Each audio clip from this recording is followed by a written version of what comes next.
Chris Notley, one of the artistic directors at Theater 150.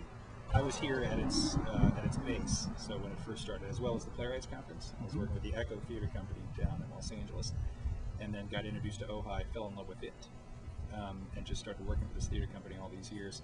And when the time came for the theater to find new leadership, Deb and I just happened to be the right combination of two people that would make one good artistic director. I'm Deb Norton. I'm the other co-artistic director at Theater 150, and by this project I assume you mean Hamlet, which has been a dream project for a lot of people on a lot of levels. We took a big step with this production, and I was telling somebody, you know, we just became an equity theater. That was such a big thing to do in a recession.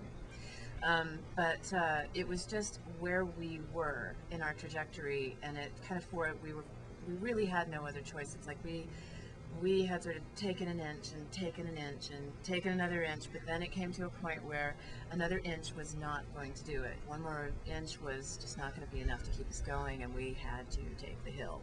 So that's really what becoming an equity theater and doing Hamlet is really about. It's about taking the hill, but it's kind of one of those, you know, Steven Spielberg taking the hill kind of situations where it was against all odds, and we lost a lot of guys. It's amazing that we did it, and so it was so exciting for us to have someone of Jessica's caliber and distinction and intelligence and humanity, who was ready to take on Hamlet right when we were ready to take on a big step into a larger kind of theater, a more challenging kind of theater,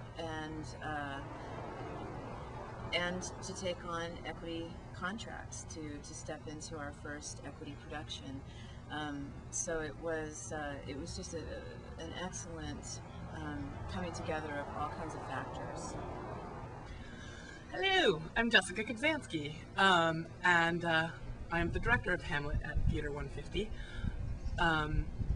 And the project came about from huge passion and long-held desperate need to actually direct this play, which I think is the greatest play in the English language. I love the play. I think it's brilliant. I've been taking it apart for 14 years. I've seen every production I could possibly see on film in the theater, in my living room, working with various really wonderful actors trying to sort of crack the text apart. And so the opportunity to do the play is sort of beyond stunning. What has happened to us and the community, because we are bringing this here on such an amazing level, is life-changing for everybody. So we're calling it restorative Shakespeare, because jaded theater goers, who the last thing on earth they want to do on a weekend is see people parading around for 3 hours in pumpkin pants based on bad Shakespeare they had seen before, are coming and having a renewed experience. Their jaws are dropping, their eyes are watery, and it's changing them in the way that you really hope theater will change people, that it will make some sort of difference in the world. And that's been an amazing opportunity. The thing that is so stunning about it to me is that every moment forces the next moment to happen, and every character drives the story forward. Everyone. One of the things I love so much about this play is the rich, deep, three-dimensional, flawed humanity of all the people.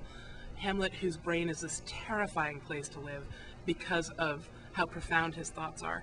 And also all the characters in Elsinore, I think, are rich, three-dimensional people with real wants and needs and passions and desires. And one of the biggest thrills with this wonderful and intrepid cast is actually the opportunity to explore all the humanity that lives in Elsinore, which is, I think, pretty breathtaking if you really take it apart and examine it.